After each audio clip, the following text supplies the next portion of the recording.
Uma revelação controversa. O governo federal mantém escutas em 4 penitenciárias federais. Os equipamentos são capazes de captar e gravar conversas entre presidiários e advogados deles, que estariam protegidas pelo sigilo legal. Nós agora vamos às informações da repórter Fernanda Azevedo, que nesse momento vai nos falar sobre esse assunto que é um tanto polêmico. Muito boa noite, Fernanda. Como é que esse caso apareceu? Como é que veio à tona? Boa noite, Maria Lídia. Segundo informações da OAB do Mato Grosso do Sul, esse caso veio à tona através de denúncias feitas à OAB de Mato Grosso do Sul por agentes penitenciários dos presídios federais. O caso, então, foi encaminhado ao Ministério Público Federal, que começou as investigações e depois de uma reunião com a OAB, o Ministério da Justiça admitiu utilizar as escutas em conversas com advogados e seus clientes nos presídios em casos excepcionais para segurança e inteligência e apenas com autorização judicial. Aqui ao meu lado, o Luiz Flávio Borges Durso, que é presidente da OAB São Paulo. Boa noite, doutor Durso. As escutas, esse tipo de escuta é legal, é previsto em lei? Nós estamos diante, Maria Lídia, de uma das maiores barbaridades que esse país já assistiu. A conversa entre advogado e cliente, ela é sigilosa, ela é protegida por lei. O Estado pode investigar qualquer cidadão, desde que haja elementos suficientes para isso. A interceptação telefônica, a interceptação de conversa pode acontecer por meio de ordem judicial. Agora, invadir o parlatório, o local onde o advogado vai para conversar com o seu cliente e esta conversa é sigilosa, protegida por lei, isto é crime. Se a autoridade realizou isso, a autoridade cometeu crime.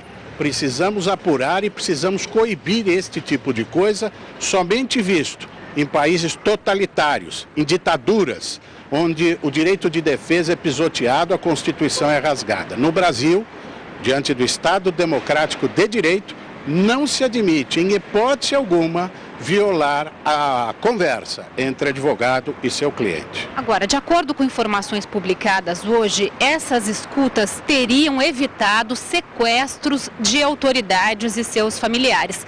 Nem assim é justificável? Primeiro, eu desconfio dessas justificativas, entre aspas. Em segundo lugar, o Estado tem mecanismos vários para apurar eventual crime ou prevenir outros crimes e deve exercê-los, inclusive com interceptações telefônicas com autorização judicial, com ordem do juiz para que isto aconteça. Agora, no momento em que o indivíduo fala com o seu advogado, no momento em que esta relação profissional se estabelece, ali se estabelece o sigilo e nem ordem judicial pode violar, de maneira que nenhuma justificativa pode-se admitir a violação deste princípio que é uma das colunas de sustentação do próprio Estado democrático de direito. A se admitir isso, nós estamos colocando em risco a própria democracia. O que será feito, então? No que diz respeito ao Conselho Federal, providências são tomadas. Aqui em São Paulo, nós estamos reagindo a isso. Estou oficiando o Conselho Nacional de Justiça e vamos cobrar providências.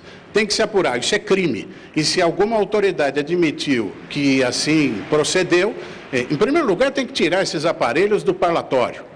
O parlatório não é local para fazer escuta em hipótese alguma. E quem assim procedeu deve responder por esta conduta que está sem dúvida nenhuma no campo da ilegalidade. Obrigada. Maria Lídia. Bom, Fernanda, eu gostaria de fazer uma pergunta ao Dr. Borges Durso. Muito boa noite, Dr. Durso, e obrigada por sua presença no Jornal da Gazeta. Não ficou muito claro, Dr. Durso, se no caso dessas escutas divulgadas havia ou não a autorização judicial. Então, eu queria primeiro essa resposta. Foram autorizadas essas escutas? Mesmo que autorizadas, elas seriam ilegais. A autorização para escuta telefônica, para escuta de conversa, interceptação de conversa de terceiros, ela pode acontecer e nós estamos flexibilizando um princípio constitucional do sigilo da intimidade das pessoas. Então ela pode acontecer com ordem judicial, salvo quando estamos diante deste momento em que o diálogo se dá do advogado com o seu cliente. Nesta hora, há um sigilo absoluto. Não se admite nem com ordem judicial tal violação. Se admitirmos isso, nós poderíamos, fazendo um exemplo pitoresco, admitir uma escuta telefônica num confessionário. E tudo o que fosse dito ali serviria para ser usado contra aquela criatura que estaria confessando alguma coisa. É um absurdo isso, não se pode admitir nem com ordem judicial. Bom, aí é que tá, fica muito confuso isso, eu tenho certeza, para o cidadão comum, para o nosso telespectador. O senhor diz, nem com autorização judicial se pode admitir isso. O senhor está falando em termos de legitimidade ou em termos de legalidade? Juiz pode ou não pode, afinal das contas, autorizar uma escuta da conversa de um presidiário com o seu advogado, se forem apresentadas razões que justifiquem tal autorização? O juiz, ao autorizar a interceptação de conversa, inclusive telefônica, de um cidadão, mesmo que ele esteja preso, o juiz pode realizar esta escuta, ele pode autorizar a realização disto, salvo, e a lei assegura isto, salvo no momento em que o advogado está ouvindo o seu cliente. Esta hora, escuta nenhuma pode ser realizada, não há autorização legal, mesmo com ordem judicial, para este momento. Este momento é inviolável. O Estado tem direito de investigar quem quer que seja. Tem, mas não nesta hora. Nesta hora, há uma proteção para o cidadão. Esta é uma garantia da estrutura da defesa, da estrutura do nosso sistema judiciário. Se isto se perder, se perde toda a estrutura de garantias do cidadão. Por isso que eu digo, onde é comum se verificar esse tipo de procedimento? Nas ditaduras, nos países totalitários. Ali não há direito de defesa. Ali se extrapolam os limites legais, os limites de garantias do cidadão, por uma situação de regime absoluto. Aqui não.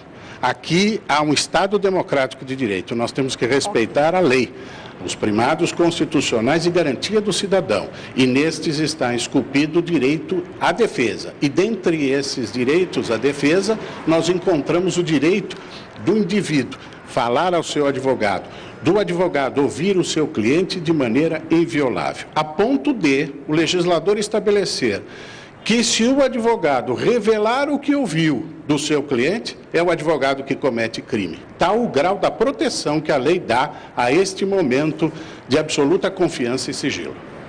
Ok, muito obrigada, doutor Borges Durso, e obrigada a você também, Fernanda. Uma boa noite.